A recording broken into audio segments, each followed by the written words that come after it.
When President Ibrahim Traoré's lips met the first bite of his evening meal, he felt something was wrong in his body.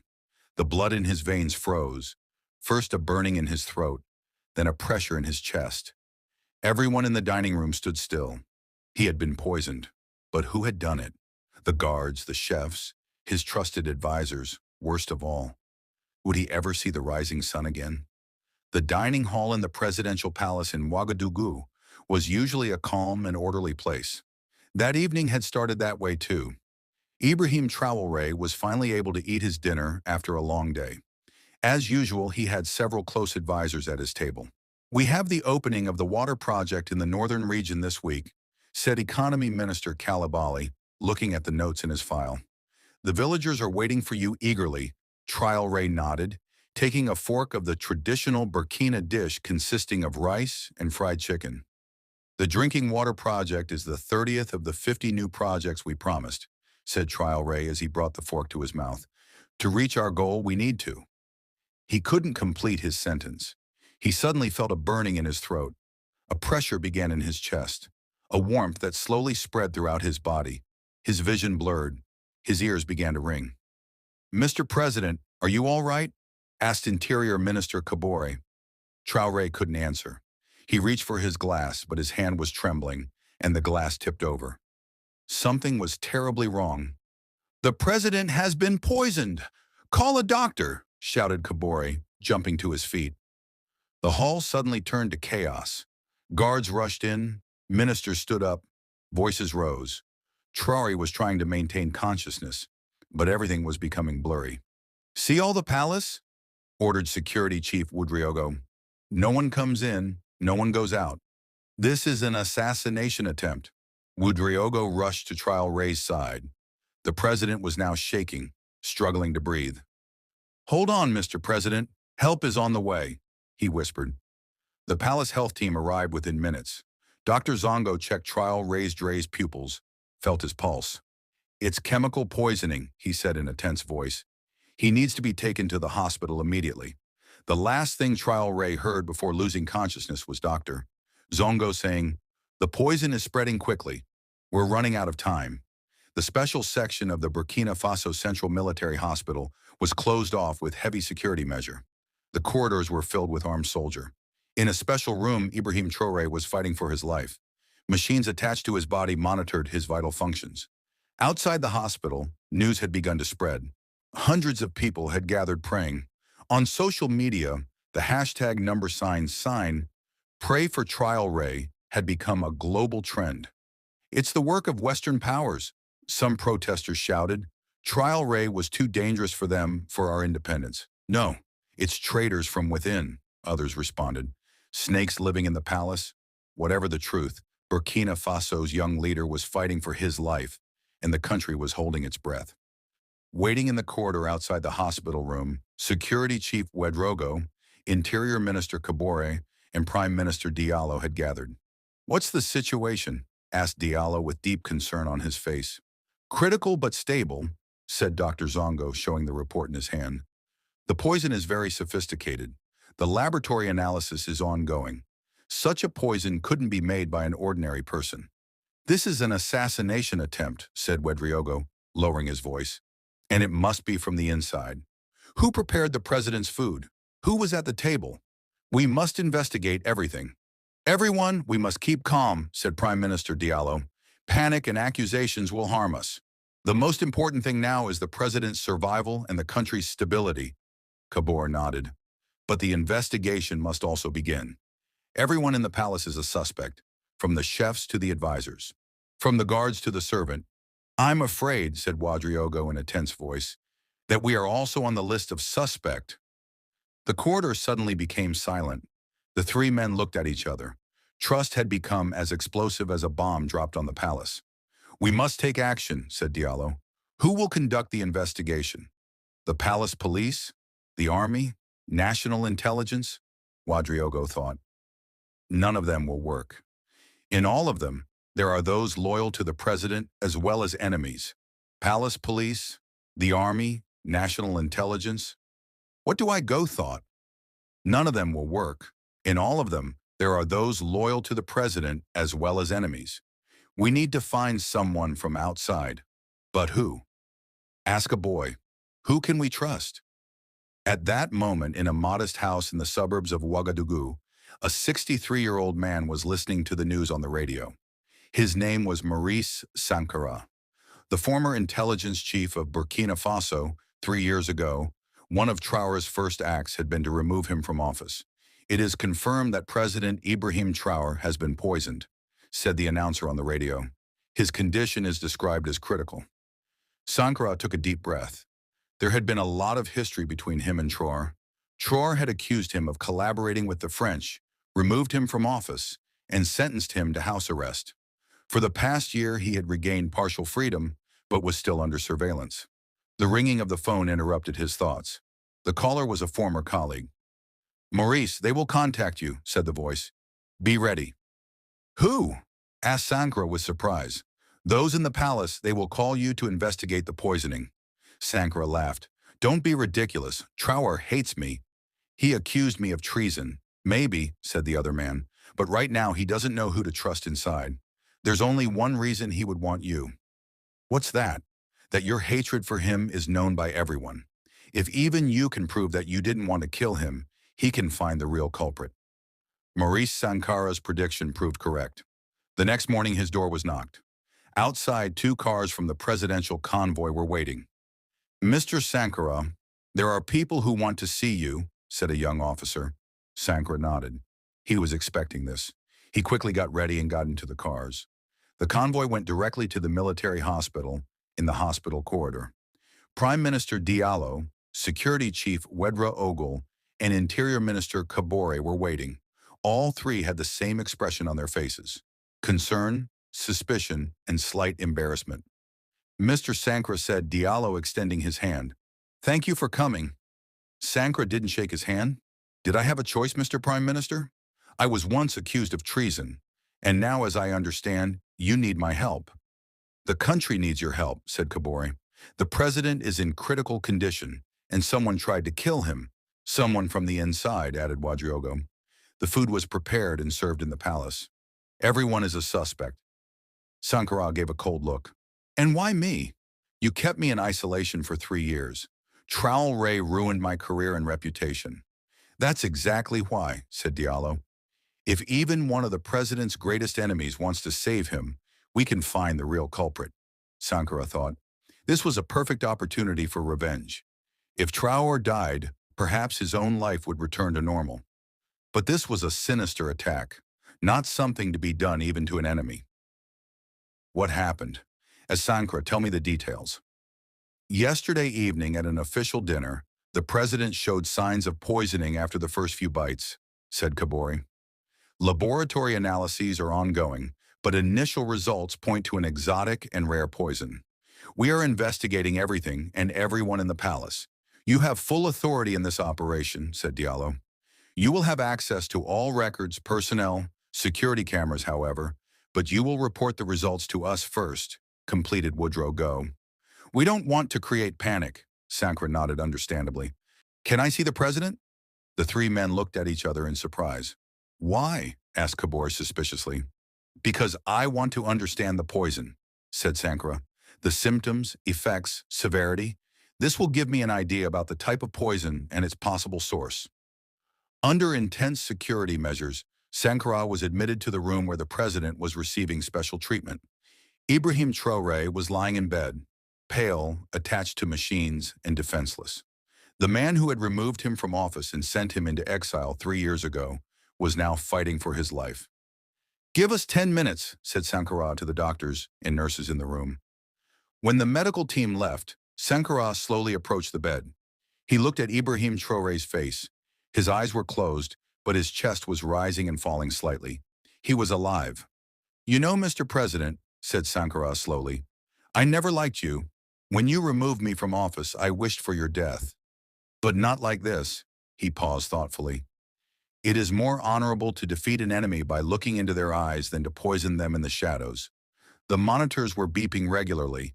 Traoré's condition was stable, but critical. Who poisoned you?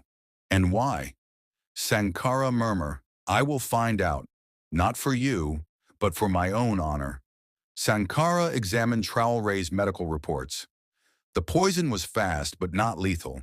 This was a conscious choice, not to kill, but to harm. Why? Just then Traoré's eyes opened slightly. He was struggling to focus but recognize Sankara. You, he whispered in a weak voice. So it was you. I didn't poison you, Sankara said quickly. I'm here to save you. Why? Asked Traoré, barely speaking. Because whoever poisoned you is also harming Burkina Faso, said Sankara. And I don't betray my country. Traoré's eyes closed again. His consciousness faded. Sankara took a deep breath and left the room. In the corridor, Ouedraogo was waiting. What did you learn? The poison is quite complex, said Sankara thoughtfully. It must have been prepared in a laboratory by a skilled chemist. The symptoms are specific. First burning in the throat, then general weakness, trembling, mental fogginess. What does this tell us? As to Ouedraogo, the poison's purpose wasn't to kill, said Sankara. If it were, the president would be dead already. This is a warning, a message. Ouedraogo frowned. From whom? Why? That's what I need to investigate in the palace, said Sankara. And I must start immediately. Give me information to investigate in the palace, said Sankara. And I must start immediately. Give me information about everyone in the palace. Chefs, waiters, guards, advisors, cleaners. I want to know everything. We've prepared the files, said Ouedraogo, handing him a tablet. Here are detailed information on 342 people working in the palace. The east wing of the presidential palace had been transformed into a temporary investigation center. Maurice Sankara was examining files around a table. With him were two former intelligence officers he had chosen to assist him. Two people who had remained loyal to him and whom Traoré had not dismissed. Now, said Sankara, I first want to understand the food chain, how the food is prepared in the palace, how it comes to the president's table, step by step. Ouedraogo had the palace chef brought in. Chef Bamana was standing before them with trembling hands. Mr. Bamana, said Sankara in a kind voice, don't be afraid. We don't think anything happened to you. We just want to understand the process. The chef nodded, somewhat relieved.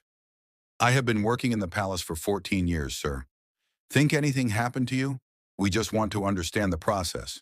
The chef nodded, somewhat relieved. I have been working in the palace for 14 years, sir. I have served 3 presidents.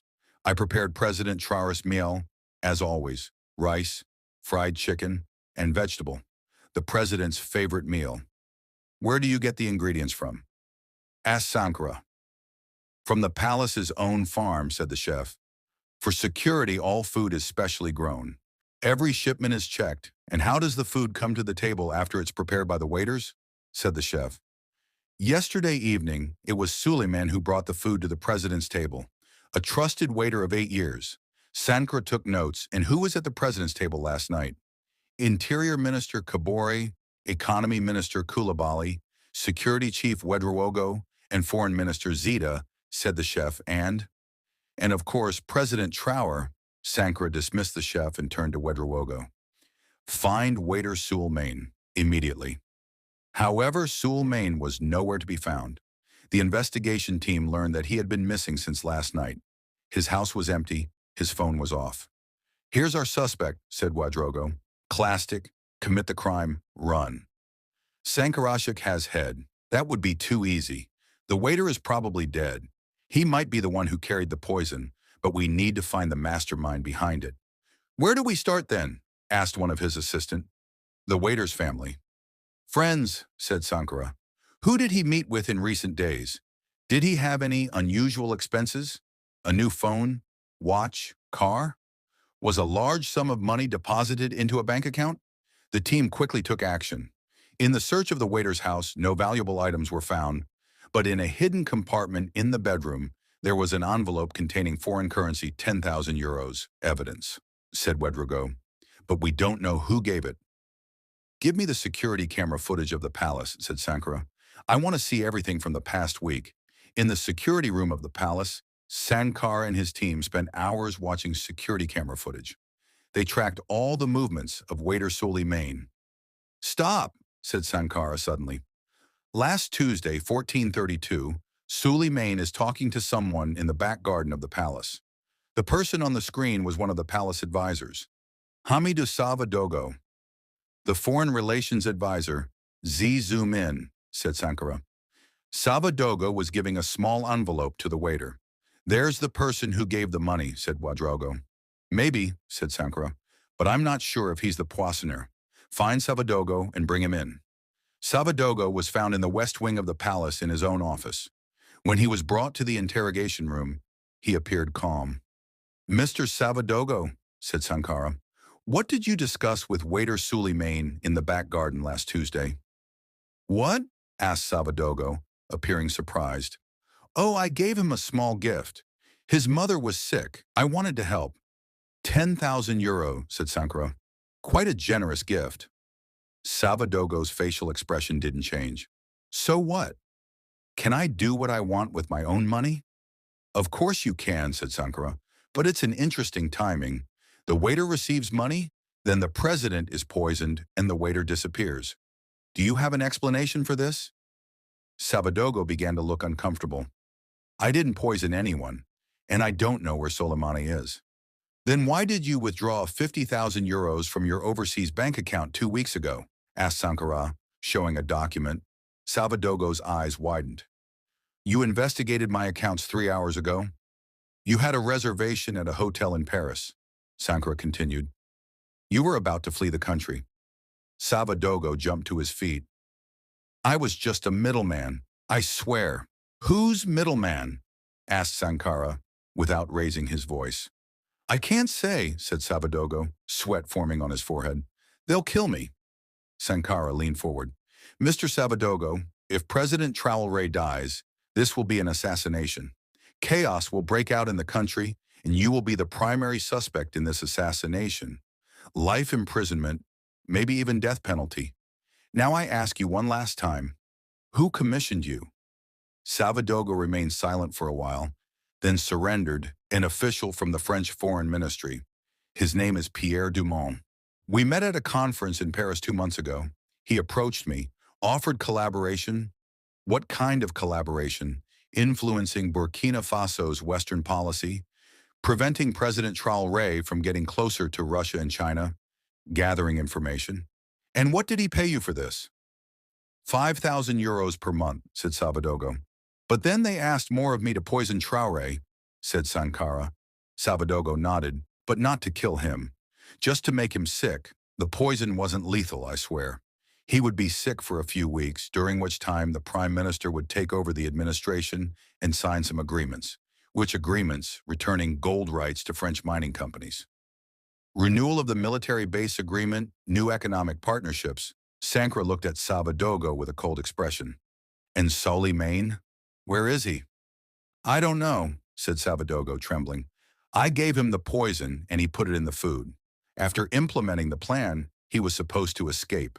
He was also paid. Hours later, Maurice Sankara met with Prime Minister Diallo, Security Chief Ouedraogo, and Interior Minister Kabore. He told them what they had discovered. So the French, said Diallo thoughtfully. They were disturbed by Burkina Faso's new independent policy. Savadogo has been arrested, said Ouedraogo, but the real culprits are beyond our borders. We've started a search everywhere for the waiter, said Kabore. But he may have escaped. He didn't escape, said Sankara in a definitive voice. They killed him. They cleaned up the traces. What should we do? Ask Diallo. Should we make this information public? Not yet, said Sankara. First, we should wait for the president to recover, and I have a plan. Sankara proposed a plan to trap the French Foreign Ministry official, Pierre Dumont. Savadogo would tell Dumont that Traoré's condition had worsened and that the Prime Minister had temporarily taken over. Dumont would come to Burkina Faso secretly to sign the agreements, and then he would be caught. A risky plan, said Kabore worriedly. But if it works, we will clearly document the French intervention, said Sankara, and President Traoré will emerge stronger from this situation. At the hospital, Ibrahim Traoré's condition was slowly improving. Doctors reported that the effect of the poison was beginning to diminish. His consciousness was returning intermittently, but he still wasn't fully recovered. Sankara visited the hospital twice a day to check on Traoré's condition. On the third day, Traoré stayed awake longer and was able to talk with Sankara. "How do you feel, Mr. President?" asked Sankara, sitting on the edge of the bed. "Like I've been hit by a truck," said Traoré in a weak voice. "But I'm alive. Who did this?" Sankara told him about the events. All the information about waiters Soli Main, advisor Savadogo, and the French official Dumal. Traoré listened silently. "So the French are still trying to control our country," he said finally. "Our independence and rights over our resources disturb them." "Mr. President," said Sankara hesitantly, "we have a plan to catch the people who poisoned you, but it's risky." "Tell me," said Traoré, interest sparking in his eye. Sankara explained the plan to trap Dumont. They would spread the lie that Traoré's condition had worsened, and there might even be news of his death for a while. This would cause those involved in the conspiracy to come out. "Do it," said Traoré determinedly. "Do it," said Traoré determinedly. "We need to know who wants to govern us, who wants to control us." The plan was quickly put into action. The next day, the Burkina Faso Ministry of Health announced that President Traoré's condition had worsened. In the first press release, it was stated that he was in critical and unstable condition, and in the second announcement that he had been put on life support, Savadogo sent a controlled message from his cell. He informed Pierre Dumal that the situation was more serious than expected, and that the president would probably die within a few days. Prime Minister Diallo has now temporarily taken over the administration. He's ready to sign the agreements, he wrote. All security units in Burkina Faso were on alert. But this high alert status was kept secret. A special operations team was on standby under Sankara's direct command. 2 days later, international radio and television channels announced the shocking news. Burkina Faso President Ibrahim Traoré has died. This was a planned false report, but its effect was immediate. In the capital, Ouagadougou, thousands of people took to the streets, crying, praying, angry. The sudden loss of a young leader had plunged the entire country into mourning. Within hours, a diplomat from the French embassy in Ouagadougou entered the country. This was Pierre Dumal, introduced as his assistant. As a matter of protocol, he would have a condolence meeting with Prime Minister Diallo. A special meeting room had been prepared in the Prime Minister's building. Diallo, Maurice Sankara, and 2 security officers were there. When Dumont entered, there was a fake expression of sadness on his face.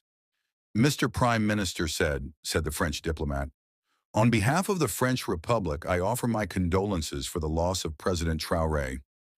We are with you in this difficult time." Diallo nodded. "Thank you, Mr. Dumont. Please sit down. We have things to discuss." Dumont gave Sankara a suspicious look. "This should be a private meeting, shouldn't it?" "Mr. Sankara is my security advisor," said Diallo, "and our topics today are precisely about security as you wish," said Dumont, trying to appear comfortable. "Mr. Dumont," said Diallo, "it's very kind of you to come specially from Paris, especially since you don't have an official position." Dumont's expression changed. "What do you mean? I am a senior diplomat of the French embassy." "No, you're not," said Sankara, opening a folder. "You are an operative of the French Foreign Intelligence Service, and you're conducting intelligence activities in our country." Dumont's face paled. "This is nonsense. Last night," said Sankara, "you had a 20-minute phone conversation with Hamadou Savadogo. We recorded your conversation." Sankara pressed a button, and the audio recording began to play. Dumont's voice was clearly audible. "Are you sure? Is Traoré really dead? This is great news. I'm coming right away to get the agreement signed." Dumont's face was now completely white. "This could be fabricated," Mr. Dumont said Diallo in a serious voice. "You are charged with attempted assassination of a head of state on Burkina Faso territory." Dumont frantically stood up. "I have diplomatic immunity." "You can't touch me," Sankara also stood up. "You're not a diplomat. You're an intelligence operative, and you're part of an assassination plot." At that moment, the side door of the room opened, and Ibrahim Traoré walked in. His face was still pale. He was slightly stumbling as he walked, but he was alive and standing. Dumont was in shock. "This is impossible. I'm stronger than you thought, Mr. Dumont," said Traoré in a calm voice. "And so is Burkina Faso." Dumont was arrested and exposed before the international press. The French ambassador was urgently called to the country and forced to make a statement.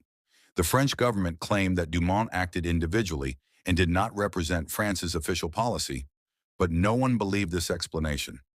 Ibrahim Traoré addressed the public and told them about his experience. He described the poisoning attempt as an attack on Burkina Faso's independence and sovereignty. "This incident has shown us," said Traoré, "that independence is not easily won. We need to struggle every day at every step, but it has also shown that if we detect betrayals among ourselves and recognize our true friends, no external power can defeat us." With a surprising decision, Traoré appointed Maurice Sankara as the National Security Advisor. This meant bringing the man he had dismissed 3 years ago to the position he trusted most. After the press conference, Traoré and Sankara were left alone. "Why?" asked Sankara. "Why do you trust me?" "I could have betrayed you," Traoré smiled, "but you didn't. I knew that your hatred for me was less than your love for your country." 6 months after the assassination attempt, Burkina Faso was in a stronger position.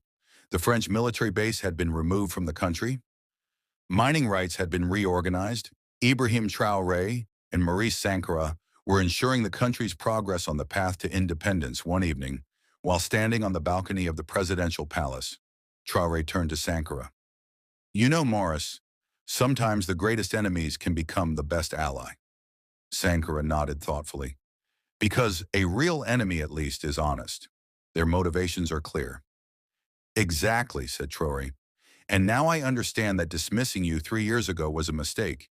You were just following a different path, but the goal was the same. Burkina Faso's independent, perhaps the poison was a medicine for us," said Sankara thoughtfully. "Sometimes the difference between poison and medicine is just the dose." Ibrahim Traoré looked at the sun on the horizon, and sometimes the truth itself is poisonous, but at the same time, it is the only cure. The two former enemies now stood side by side, looking at the future of their country. The poisoned truth had united them, strengthened them, and put their country on a safer path. If you like this story, be sure to support us, like the video, and subscribe to the channel. Thank you all, dear.